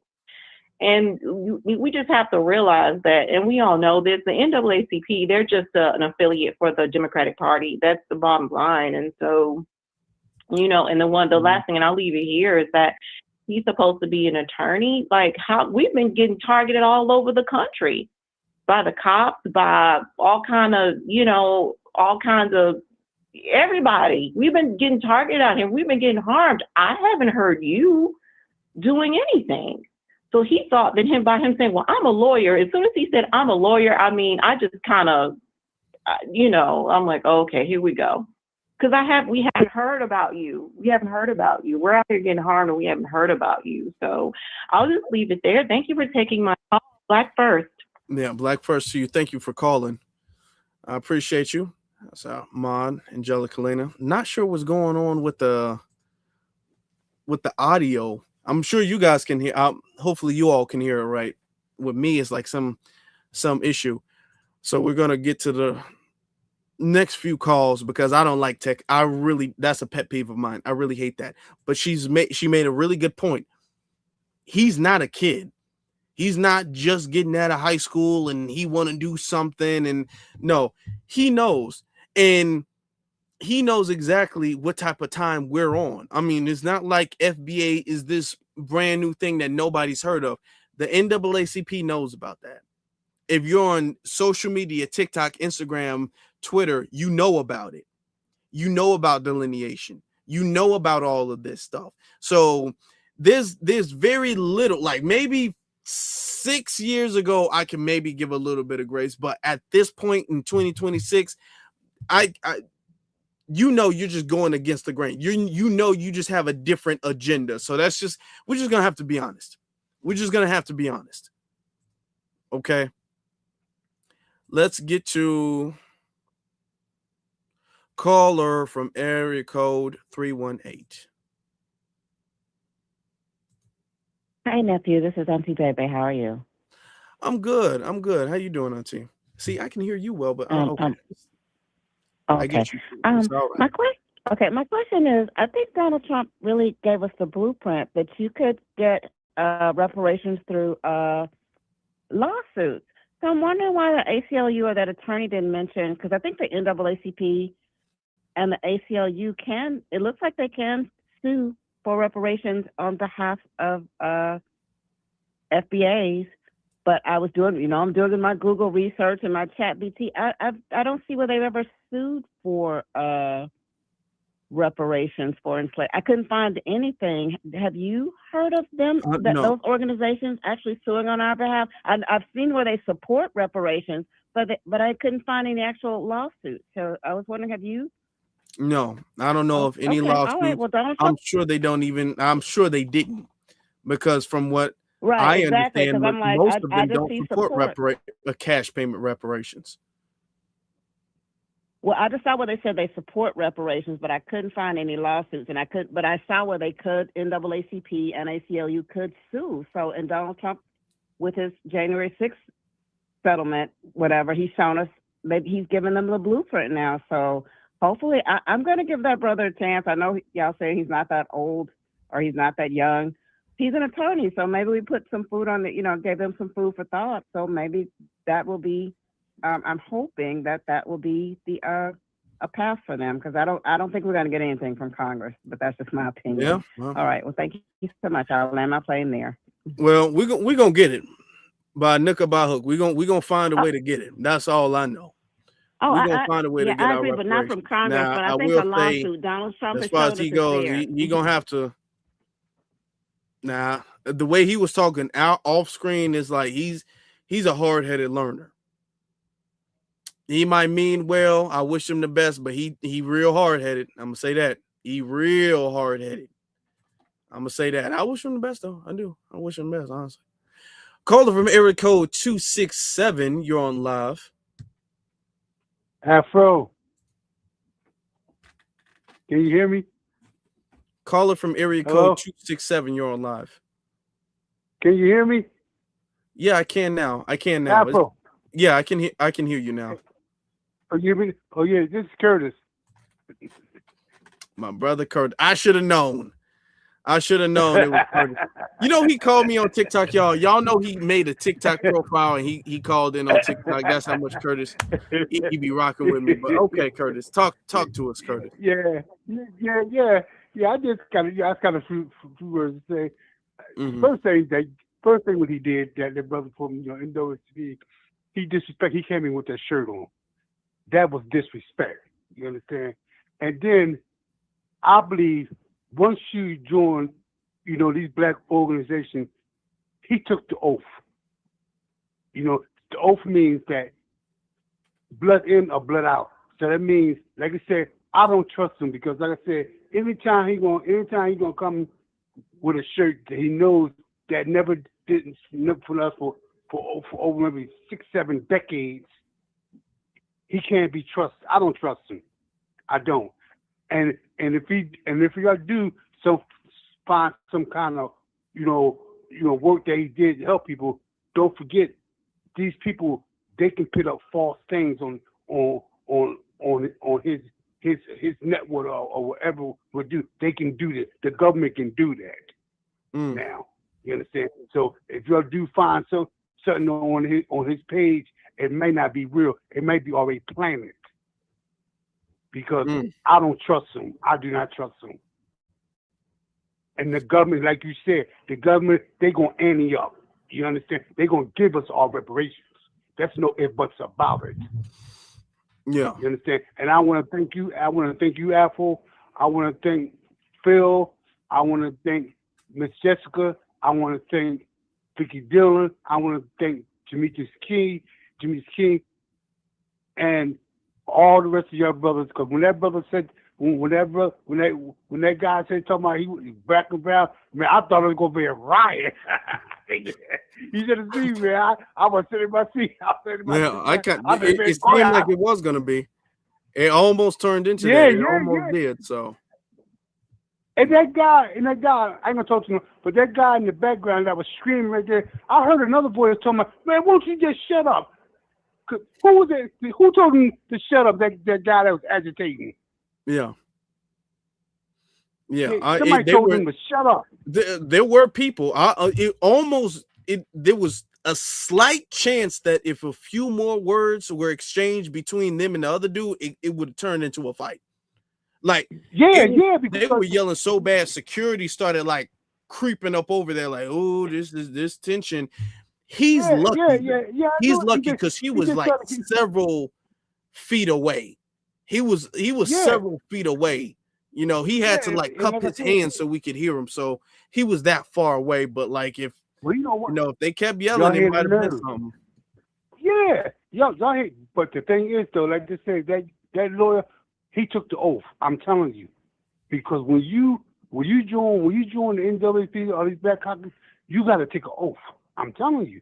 That's why I told people don't ever join these cults, like these sororities and stuff like that, man, because they're nothing but cults, and what they do, they take an oath of silence, of secrecy, that they will never betray. They will never betray, their how can you say their allegiance to the group. You understand? I don't trust them. Yeah, that's I'm glad you brought that up, Curtis. Yeah, go ahead. The NAACP has been around for over 100 years now. Exactly. Yeah. These legacy organizations are not going to just sit up there and let any and everybody become a member. You're not letting every Tom, Dick, and Harry become a member and a leader of a chapter. You don't do that. Exactly. No, there is a special vetting process. There is oaths, and they need to follow a code that is set by the NAACP. You don't know a single organization that just has people who are members in it just doing what they want, a freelance thing where, well, I mean, you can be an official member, but you know, do whatever you want. No, there is a code, there is rules, and there is guidelines. Okay, even to become a member of the NAACP, I'm pretty sure there's a whole long waiting period. There's a long list of criteria you need to accomplish. They recruit them. Stuff. Like they don't let just anybody up in there. The younger the better, because they know that these old ones, they can't do it no more. So what they doing, they recruiting these young foreigners, you know, like Africans and stuff like that. Mostly Africans. That's who they want to recruit. You understand? That's because they get them while they're young, and what they do, they train them, and they make promises to them. And then sometimes they might even threaten to, listen, if you don't do what we tell you to do, we're gonna send you back. I'm telling you, these. Like I said, I don't trust that guy, man. But like I said, man, God bless you, man, and full leap, brother. To keep up the hard work, man. Like I said, me and my wife, we praying for you, brother. You understand? You know. Thank you, brother. You know, yeah. Keep up the good work. Okay. Thank you, brother. Okay, man. You have a good day, man. Okay. You too, bro. You too, brother. Thank you. Okay. All right. That's what I'm saying. You are not gonna get in. And I tried to tell him that too. I told him I'm not saying anything I didn't say to his face. Me and Ms. Jackson and Cynthia and KD tried to tell him that you are not going to be able to get in there and then flip what they got going on.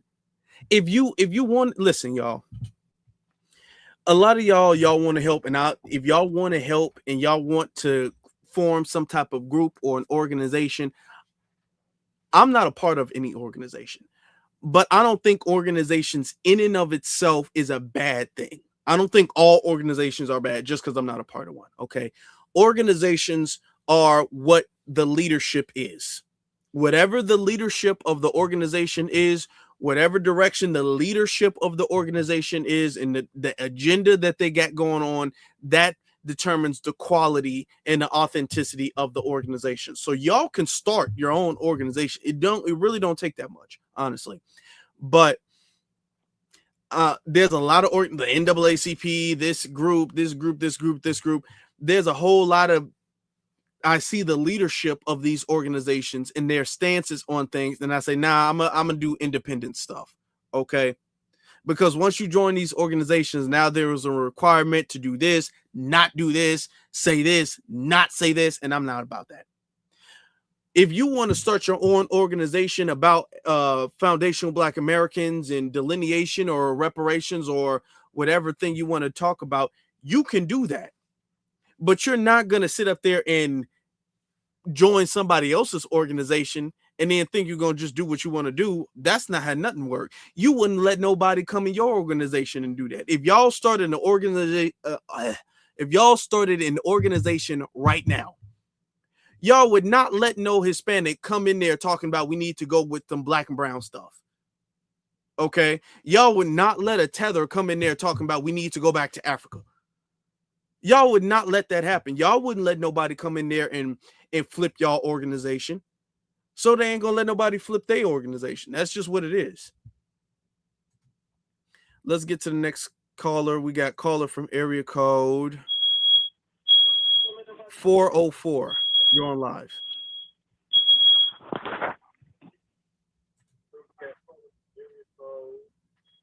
.404. You're on live. Yeah, this the Midnight Negro. Hello? It went off the line. Yeah, this the Midnight Negro. Okay, what's on your mind, brother? What's what's on my mind? We want to shut down some of these stores here in Atlanta, Georgia. I hear my echo on the background. So your TV. Oh, let me turn it down. You're gonna have to turn that off because I hear myself in the background. Or pause that or something. Okay, sorry about that. I hear myself. Yeah, we want to shut down these neighborhood community stores and these foreigners that got these liquor stores. But what I come to find out, brother, a lot of our people, man, are dirty too. You know, so they go in there, wanting something, plotting against another Black man to get something.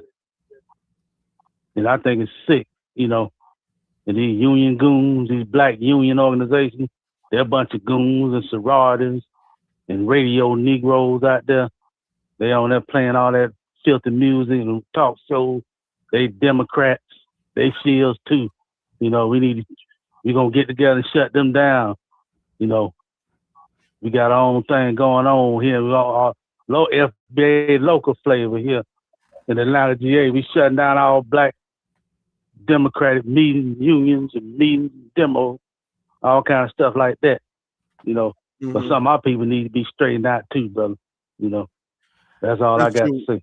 Yeah, that's true. If we want black empowerment, we want internally, and that's one thing too. You can't expect the external world to start treating you differently, and internally you're corrupt. So internally, there's some issues that we have to fix as well too. So that's why we got to make sure that we keep black empowerment on our minds. We keep positivity and righteousness and all that on our minds, and that's going to dictate how we move in the future. So all of that is very important too. So we just got to make sure anybody off code, foreign or lineage, got to get checked. But as far as the NAACP goes and all that, and for the most part, we are doing that, and we always have done that. But as far as the NAACP goes, if even you can be a FBA from the NAACP, you can be a non-FBA tether from the NAACP. You even got white folks in the NAACP. You can be whoever from the NAACP. We know what they're on, so we know they got to go. That's what it is. They got to stop. They got to stop because they're not going to change. Because this is what they own. They get funded by the Democrat Party and all that stuff. Joe Biden was talking about how they endorsed him and all that. They endorse a bunch of Democrats all of the time. So they get funded by them. So we already know they not going to stop because we say so. So they got to be completely cut off because they work as a signal booster to signal boost the Democrats in the DNC agenda. But the thing is that they're only as effective as the grassroots allows them to be. And right now, with this going viral and other instances, we're showing the world that the NAACP is no longer effective like they need to be. So let's get to this. We'll wrap it up here. I don't know what's going on with the technical stuff. I'm going to work on it, but we'll wrap it up here. We'll get to this caller. We'll get to caller from area code 334. Hey, what's going on with you, Afro? Caller from area code 334. You can hear me? Yeah, I can. Hold on. Can you hear me? Can you hear me? Can you hear me? Hello? I can hear you now. I can hear you now. Yeah, I can hear you. Well, I would like to say, well, I'm FBA. I would like to say, brown is not a classification in America. So what laws are they trying to pass with that language? Like black and brown, brown is not a classification. Black is. So they can't even pass a law with that. You get what I'm saying? So why are they even saying that?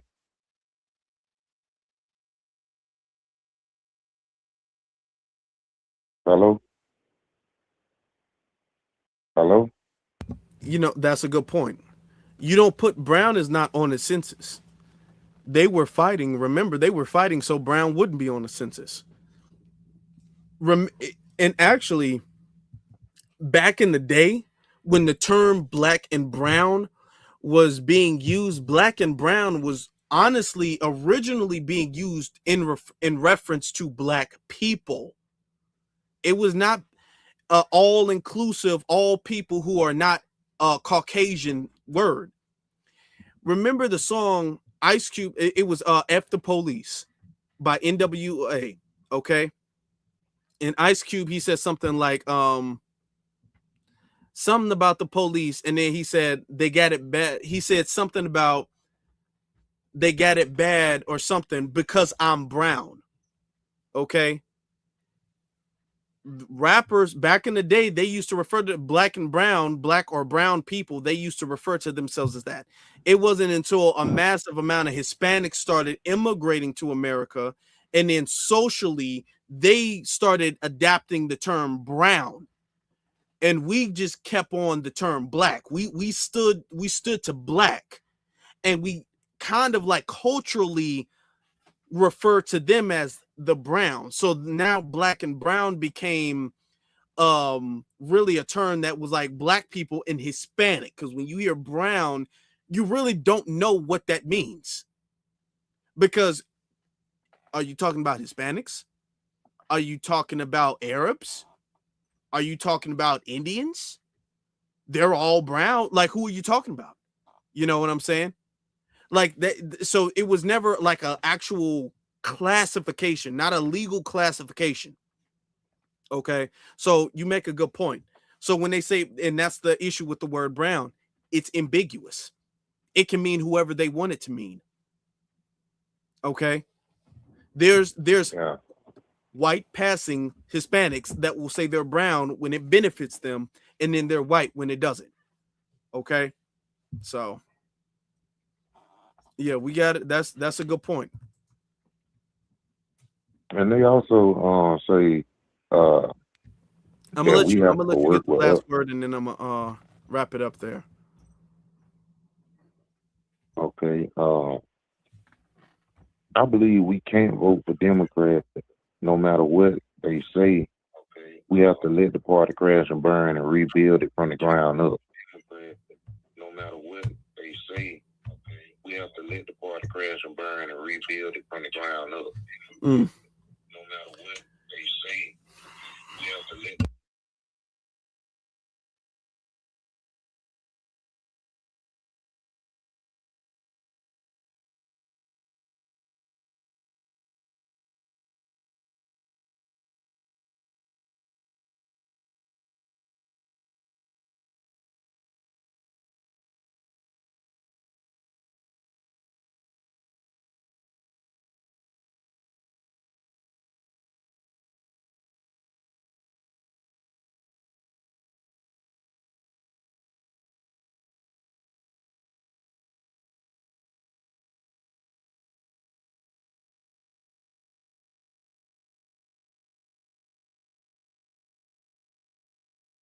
See,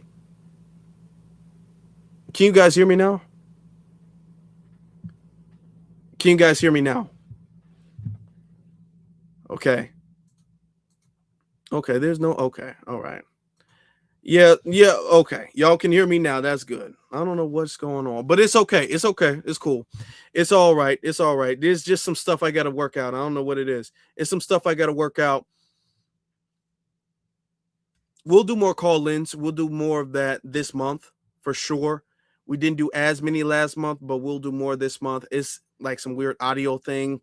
It could be the StreamYard, YouTube. It could be the computer. So I got to find that out. So we had some good calls, though. We had some good calls. Round of applause to them. We had some pretty good calls. So that's always appreciated. Green. Let me do that. Callers, thank you. Thank you, y'all. Y'all call back again soon.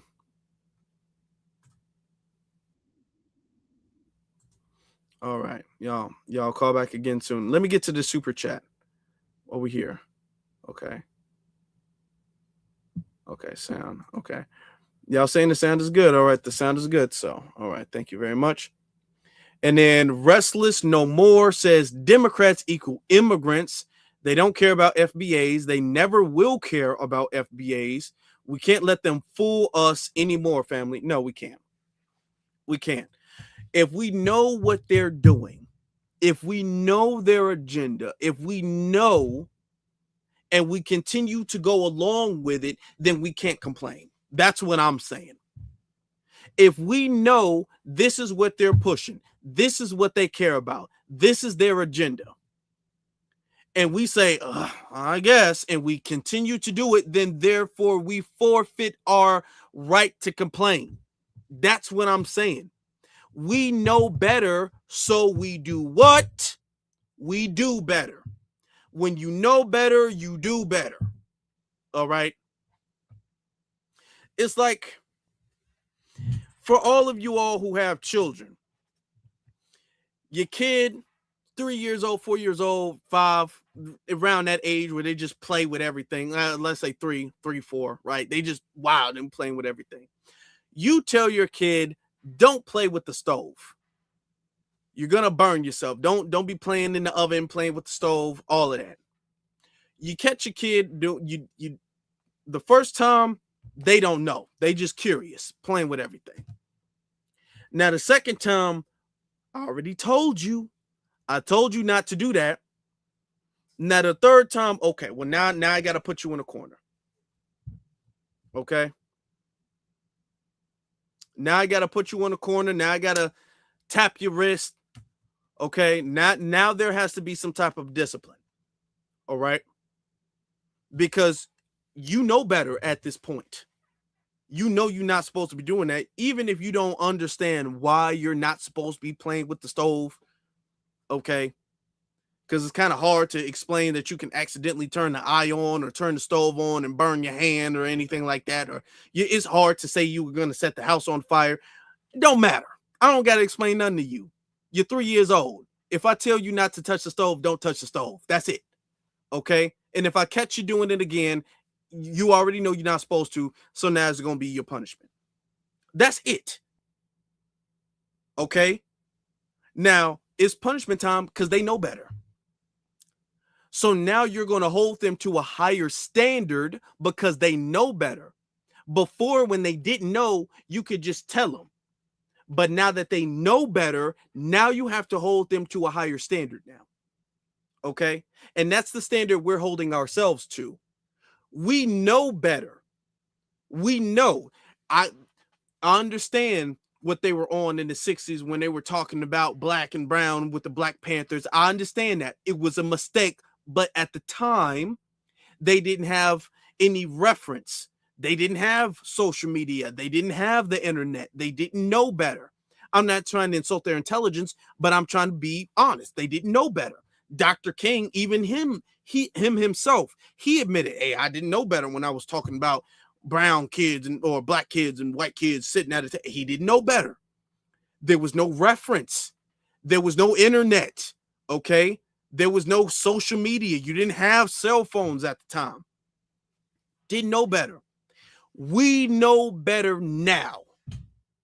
So now we are held to a higher standard than what they were held to, because we know not only all of what they knew, we know stuff they did not know. So because we know better, we are held to a higher standard. If we know the game about having these fake one-sided coalitions and allyships, if they didn't know and we learned, now we know better. Now it is only our fault if we continue to fall for that. We can't even say they tricked us. And if we continue to fall for that, we can't even get mad, because we're just accepting it at this point. Because it's not like we can even say, I didn't know, because we do. So that's what it is. That's what it is. When you know better, you do better. And that's what we're going to do better. And we're going to do better. Okay? And I want to know what y'all think in the comment section below. Family, ladies and gentlemen, let me know what y'all think about this in the comment section below. Okay? Leave a comment. Let me know. Also, y'all can do me the favors, the honors of hitting that like button, of hitting that subscribe button, and hitting the notification bell.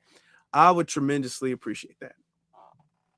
Y'all do all of that stuff, and I will tremendously appreciate that. All right. So, yep, when we know better, we do better. All right. I'm gonna say this, and I'm glad. I think what happened with the NAACP is a good sign. I honestly do. I believe it, because if he said that 15 years ago, he probably could have got a lot of people. He definitely wouldn't have got that type of reaction. If that guy said that during the Obama administration in 2010 or something like that, he probably would have got a lot of people.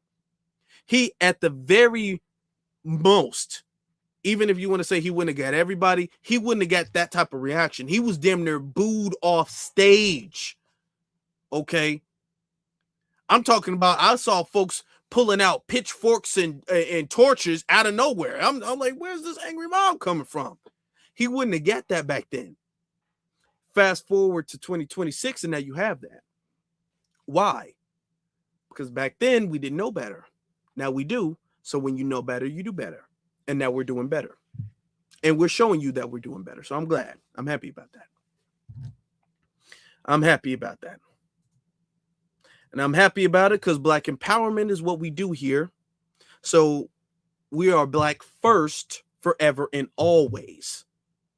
Ladies and gentlemen, thank you all so very much for watching. Thank you all for listening, the liking, the subscribing, the sharing, the super chats, the comments, all of that. Thank you all so very much because it helps the channel out tremendously and it helps push the movement forward. All right. I will see you all soon. Y'all have a good night and y'all stay blessed.